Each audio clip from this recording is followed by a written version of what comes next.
Manfaatkan kan sayang gitu. Begini terus tangan saya kram gitu. Kalau begini kan enak, puji Tuhan. Terima kasih. Pahala besok saja di surga ya. Haleluya. Tuhan semesta alam, Dialah Raja kemuliaan. Tuhan semesta alam. Siapa itu? Aduh, belum makan ya? Siapa Tuhan semesta alam? Masa orang segini hanya sebegitu suaranya? Siapa? Lumayan. Seharusnya begitu keras sampai atap pintu. Jangan nanti panitianya repot. Yesus Kristus, Dialah Raja kemuliaan.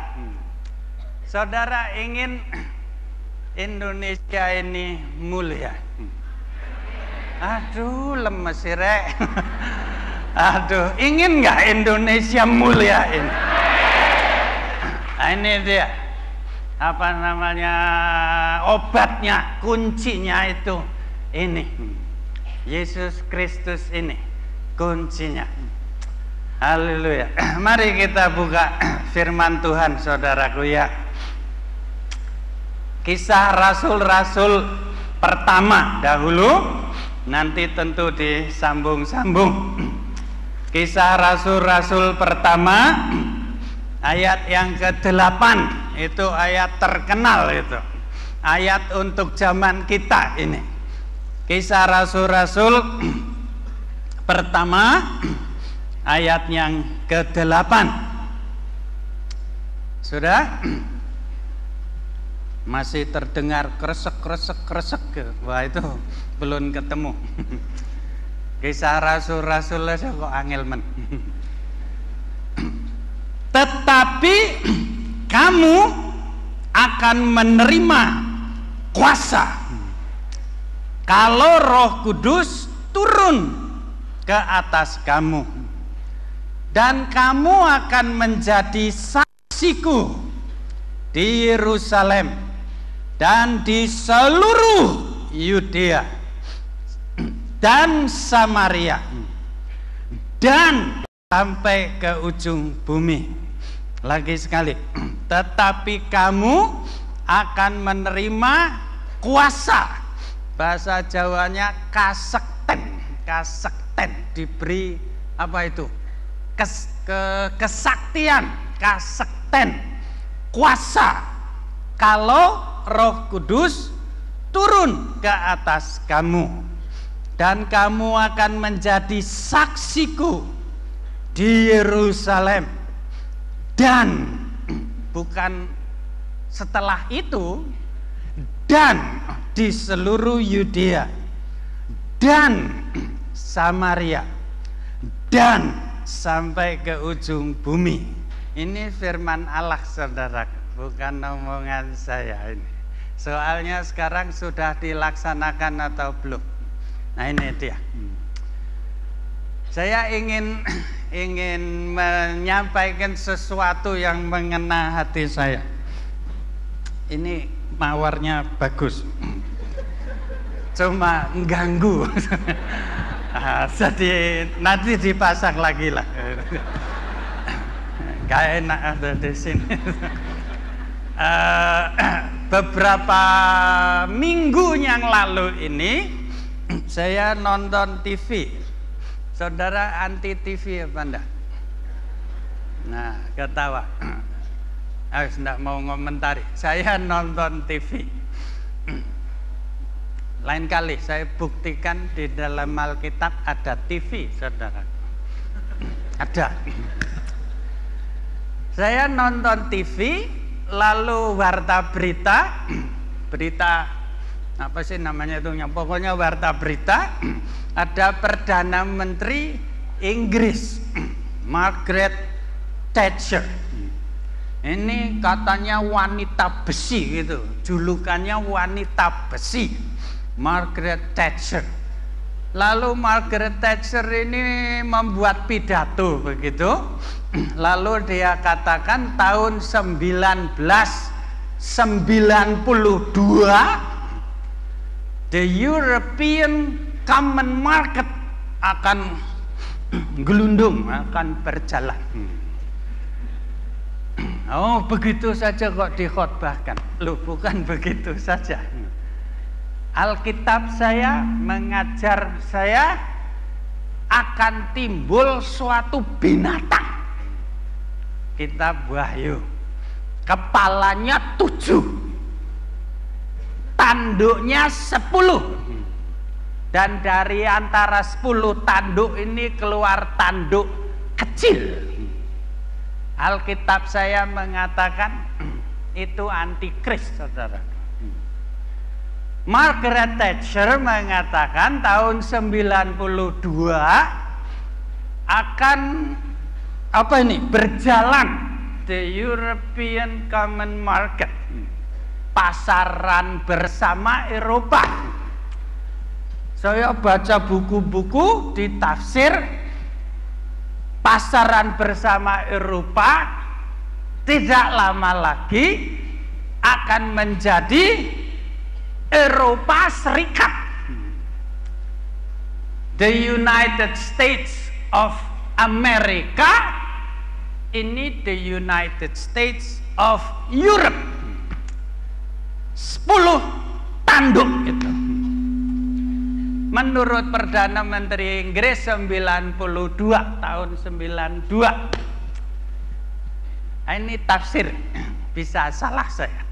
Nafsir 92 antikris, tanduk kecil akan keluar. Memerlukan waktu sampai dia jadi besar. Katakan kita beri saja waktu setahun gitu. Kita yang beri waktu gitu. Setahun. 92 kecil tanduknya, 93 katakan sudah besar. Antikris besar. Tapi dia akan menunjukkan diri sebagai domba, kata firman Tuhan. Belum sebagai antikris. Dia akan menunjukkan diri sebagai domba. Tafsir, saya percaya nanti persoalan negara-negara yang berselisih, yang berperang, beres. Ekonomi setengah mati, beberapa bangsa bergumul tentang menghadapi ekonomi, beres. Yang membereskan ini domba ini tadi, tapi bukan domba Allah. Setelah 3,5 tahun, tamengnya, topengnya dibuka. Dia tunjukkan diri sebagaimana dia adanya, itu anti Kristus. 93 ini tafsir, saya bisa salah tanggalnya. 93 katakan tanduknya besar, katakan tambah 3,5 tahun berarti berapa itu? Ayo dong, ini SD. Ya, 93 tambah 3,5 tahun 96,5. Sampai akhir abad ini tinggal berapa tahun? Persis bisa klop, saudara. Saya katakan lagi, ini tafsiran saya. Tidak berani mengatakan ini firman. Tapi saya percaya tidak akan berbeda banyak daripada timetable ini, saudaraku itu. 96,5 sampai akhir abad 3,5 tahun lagi. Dan di situ dia akan buka apa ini namanya ini, maskernya ini, topengnya, antikris sesungguhnya. Saudara takut? Aduh, sing nyaut wong 10. Yang lain menengok baik. Assalamualaikum. Bukan ini yang mau saya ajukan, saudara. Yang saya ingin tonjolkan itu waktunya singkat. Ini dia. Kalau saudara mau kerja buat Tuhan, apalagi temanya begini, bagus. Do it now. Jangan ditunda-tunda lagi, ketinggalan saudaraku. Waktu yang ada pada kita ini sangat terbatas. Tadi saya katakan, saudara mengasihi Indonesia tidak? Aduh rek, aduh pengen tak bandem. Salah karala. Semua yang lahir di Indonesia, pribumi maupun keturunan asing, seharusnya mengasihi tanah air kita ini, seharusnya membalas budi kepada negara bangsa ini. Bagaimana caranya membalas budi itu? Terbaik, ini dia, mengangkat dia sebagai raja kemuliaan. Indonesia mulia kalau Yesus dipermuliakan, dijadikan raja di atas kita semua ini. Nah ini saudara, ini asyatalah waralakas. Kalau saya lihat saudara, waduh persis kayak semut lagi, seperti semut banyaknya. Kalau ini bergerak, apa yang jadi? Satu, waktunya singkat. Dua, tahun saya lupa tahunnya, di Singapura pernah diadakan Kongres Pekabaran Injil Asia dan Pasifik. Siapa yang hadir? Loh, siapa yang hadir? Loh, Kongres Pekabaran Injil. Siapa yang hadir di night club kemarin? Ada Kongres Pekabaran Injil. Kemudian ada hamba Tuhan naik mimbar, saudaraku. Ininya feedback aja, mau atas dikit. Oh, kurang atas. Iya dah. Piye carane? Ini tolong aja. Kurang terdengar di belakang. Jangan tinggi-tinggi, nanti gigi saya rompal. Puji Tuhan. Ya udah, terima kasih. Di Singapura ada hamba Tuhan Indonesia naik di atas mimbar. Ini sudah kurang lebih ya, saya lupa persis tahunnya. Tahun 60-an, kira-kira 20 tahun yang lalu. Lalu dia beritakan firman. Sampai detik ini saudaraku, ingat saya, dia mengatakan apa? Injil mulai di Yerusalem, di Bethlehem. Yesus lahir, itu Injil dimulai.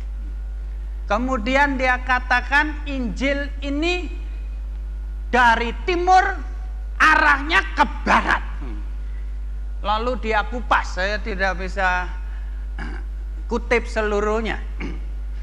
Baca deh ya, nah, baca deh. Sekarang kalau nggak buka firman Tuhan ini tertulis, kalau nggak dibuka gini sesat loh. Jadi kita buka supaya saya ini nggak sesat gitu.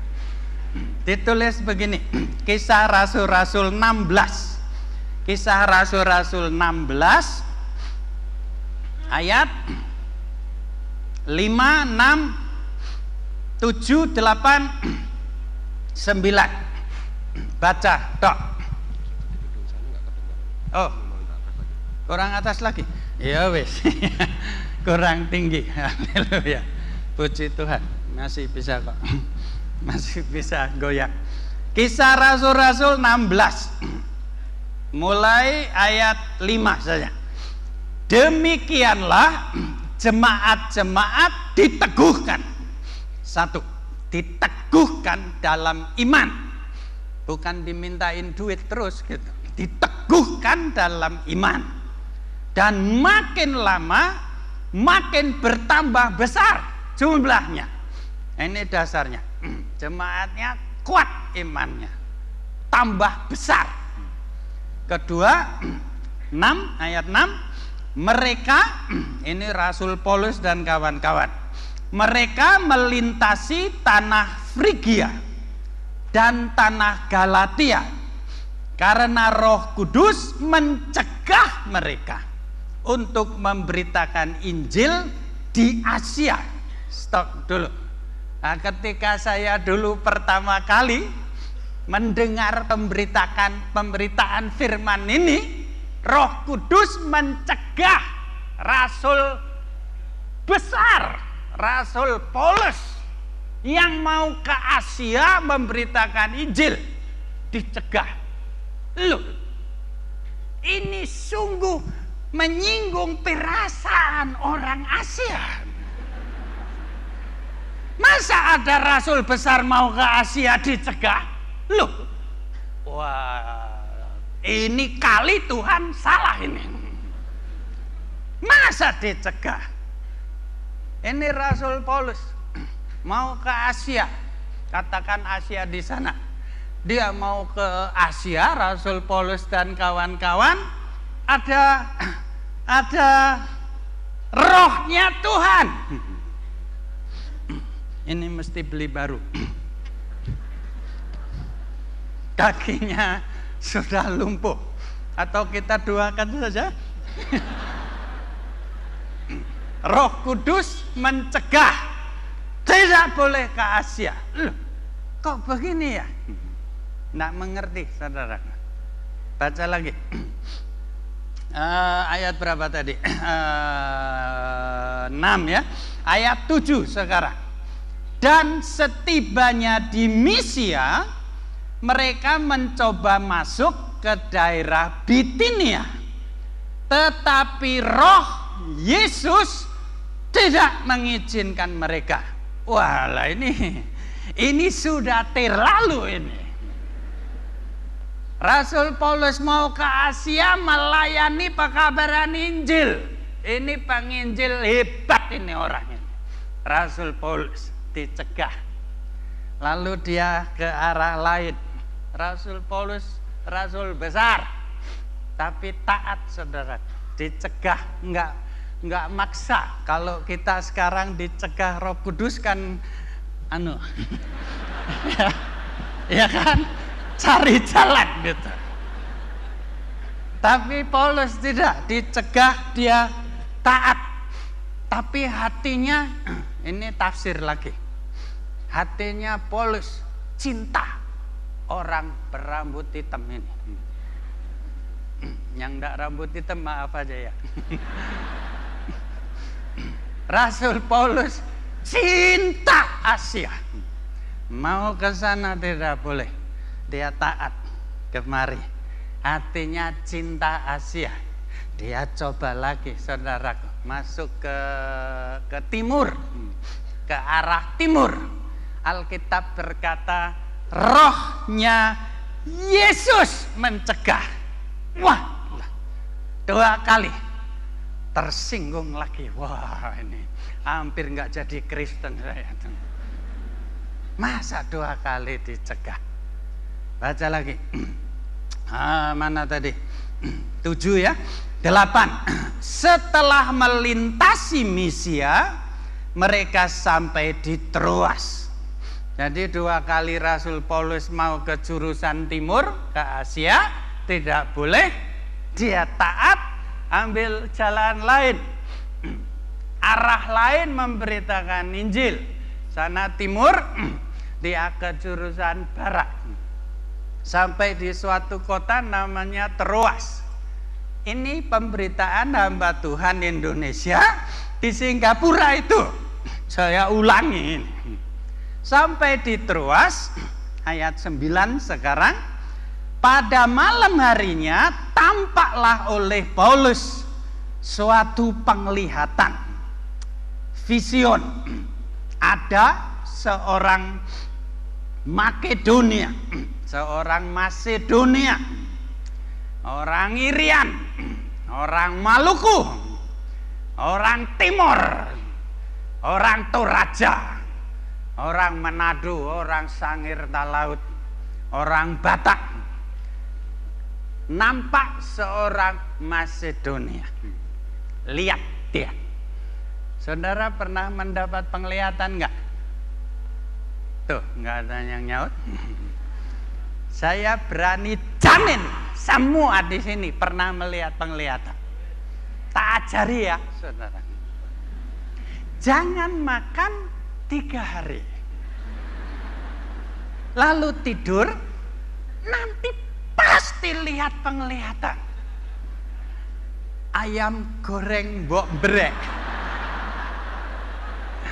Kentucky Fried Chicken. Karena kebutuhan jasmani menginginkan itu. Tapi Paulus keinginannya bukan jasmani. Keinginannya memberitakan kabar keselamatan. 2 kali terhalang. Dia lihat penglihatan. Bukan Kentucky Fried Chicken. Maaf aja loh ya kalau ada dari Kentucky Fried Chicken. Bukan makanan. Tapi yang dia lihat itu bangsa Grika Utara itu. Troas, laut, Grika Utara, Macedonia. Saudara pernah lihat penglihatan tidak? Tuh. Cinta Indonesia? Cinta. Nggak pernah lihat penglihatan? Something wrong, saudara. Telekomunikasi di dalam korslet. Kalau cinta Indonesia, cinta Tuhan, seharusnya kan melihat penglihatan. Atau hanya utak-utak kalangannya dewe terus. Utak-utak.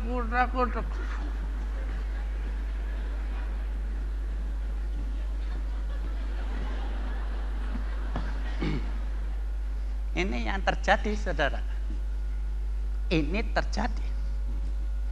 Gereja kita semua jenuh. Jujur, jenuh. Bosan. Sebab terus begitu aja. Barang baru masuk ditentang. Oh, jangan begitu, itu sesat.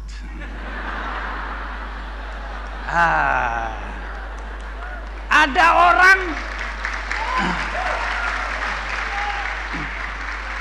yang ditepuk ini siapa? Ada orang slain in the spirit, tumbang dalam roh, rebah dalam roh. Oh, itu tidak biasa. Jadi itu sesat. Dari dulu tidak pernah begini. Kami kalau tidur di rumah di tempat tidur. Masa di gereja tidur? Itu kan tidak sopan toh. Haleluya.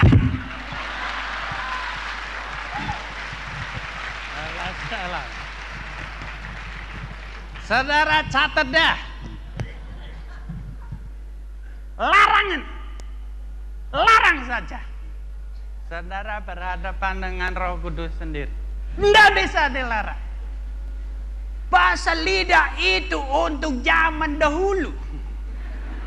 Zaman sekarang tidak bahasa lidah. Bahasa gigi.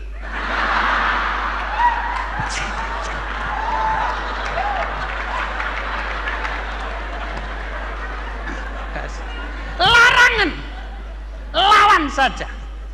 Saudara berhadapan dengan Roh Kudus sendiri. Tidak bisa dilarang. Tidak bisa.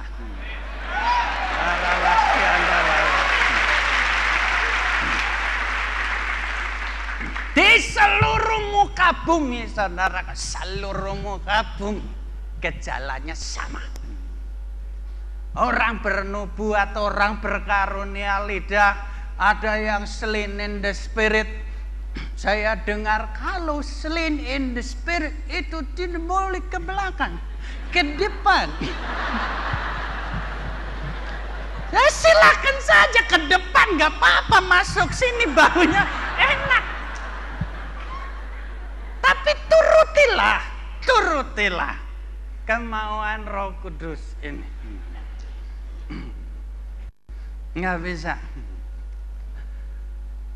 bisa sampai di Troas penglihatan. 2 kali tidak boleh ke Asia, timbul di sini. Why? Mengapa tidak boleh? Mengapa? Itu hamba Tuhan Indonesia memberitakan ini juga. Dia beritakan jawabannya masuk dalam roh saya sampai detik ini, nggak lupa, saudara. Sebab ini saya singkat ya, saya singkatlah.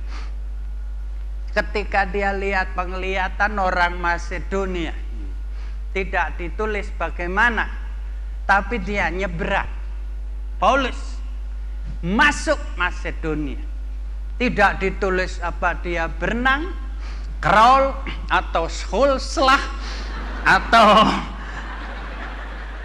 atau naik kapal, atau naik helikopter, tidak ditulis, tapi dia nyebrang. Ini dia. Salah. Orang Jakarta suka nyebrang nggak ya? Suka nyebrang jalan.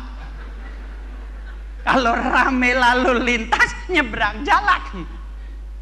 Maksudnya nyebrang ke bangsa kita yang ada di daerah-daerah itu, saudaraku. Mudah-mudahan tersinggung. Mudah-mudahan. Jakarta ini sudah overfed. Apa itu?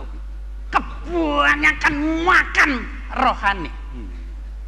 KKR kira-kira setiap 2 minggu ada KKR. Gang 13B ada KKR. Di mana-mana KKR. Bukan salah. Tapi mah bagi dong sedikit gitu. Saya saksi demi nama Tuhan Yesus. Ada hamba-hamba Tuhan dari Pesat. Pesat itu pelayanan desa terpadu. Diutus masuk Lampung Utara. Berapa lama saya lupa itu. Ada di Lampung Utara daerah transmigran.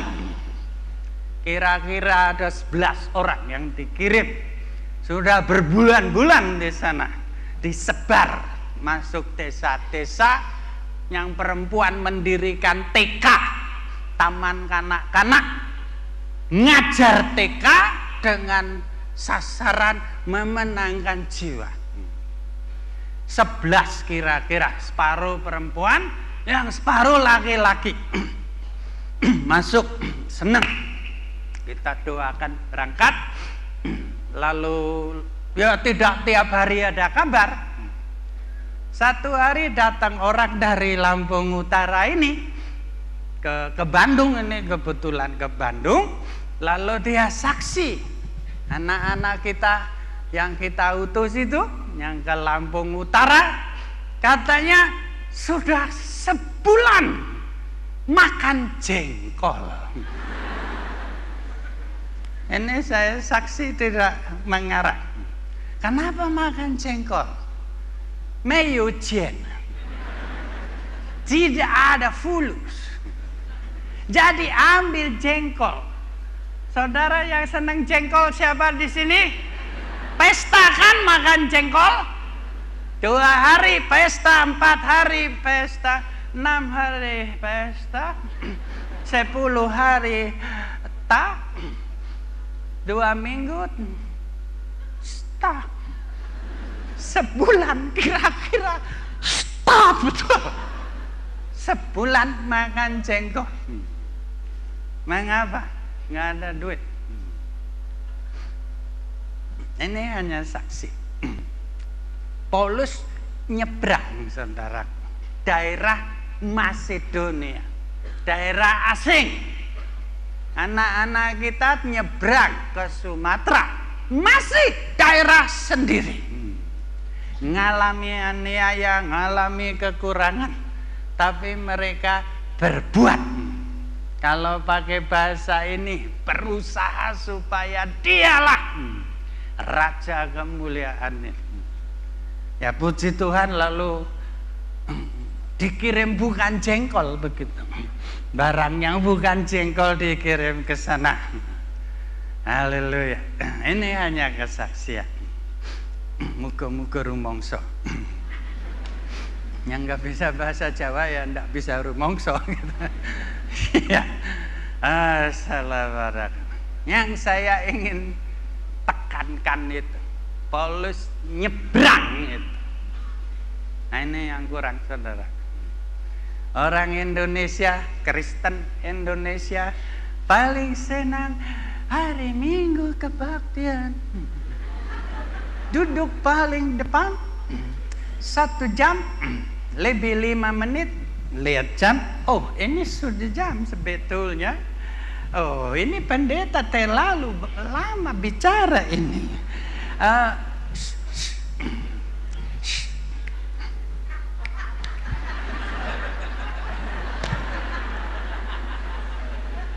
Nah, saya baca dalam Bible saya, Bible saudara saya nggak tahu, Bible saya ditulis Rasul Paulus memberitakan Injil sepanjang malam.